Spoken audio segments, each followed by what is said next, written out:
Today we are going to do something a little bit different. I'm going to take you on a hiking trip with me.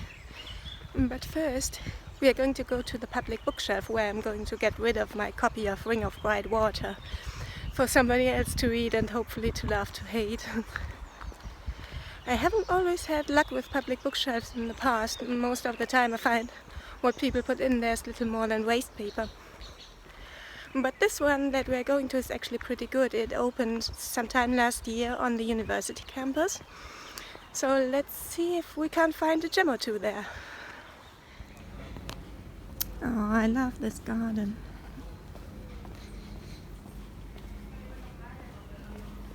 And it's not even at its peak anymore. So here we are. Sorry if you expected something a little bit grander.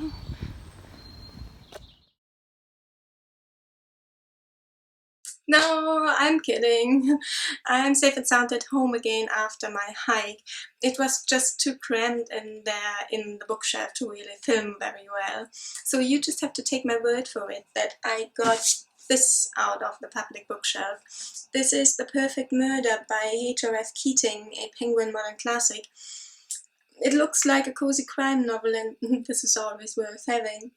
The thing is, I don't think I'm supposed to have this. This is a proof copy, which was apparently sold at least once before it ended up in the bookshelf.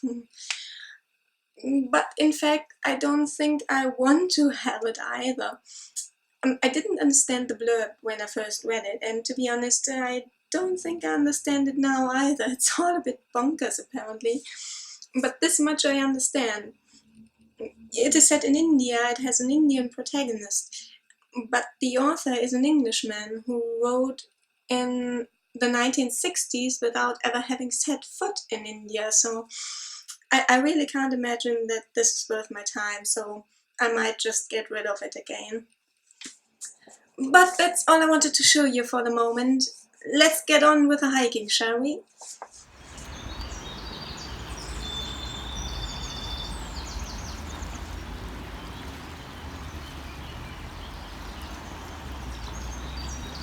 I have taken the train out of the city into a long-distance hiking trail that I like to hike, which runs along this small river that we're just crossing, and it runs from station to station, which is very important if you rely on public transport.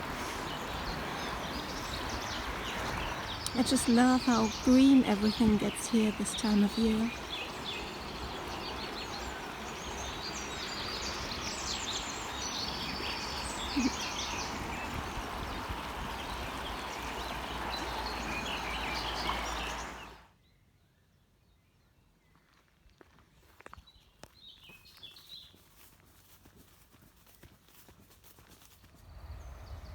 Ugh.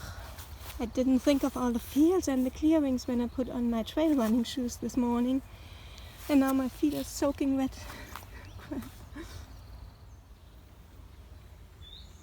I saw a deer just now in the clearing, but I wasn't fast enough taking out my phone. Sorry. Here's the river again. Yes. Oh, have people bathing. Isn't that picturesque?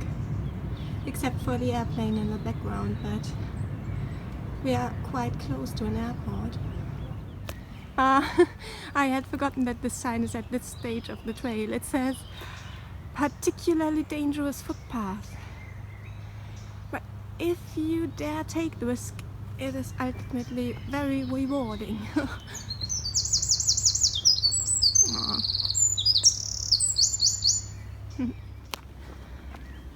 And that's it. That's the dangerous footpath. Yeah. Sorry again if you expected something grander. Ooh, spooky.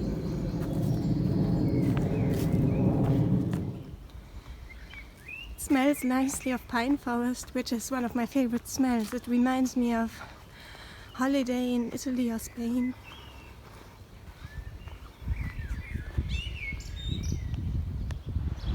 Yeah, this is always a somewhat dispiriting side. This is where the road takes us next. This trail has a large number of nasty, long and steep inclines like this. But you know what? I seek out trails like this actively. Because I like feeling completely done in the evening after a day like this. And it has to be worth the train journey too.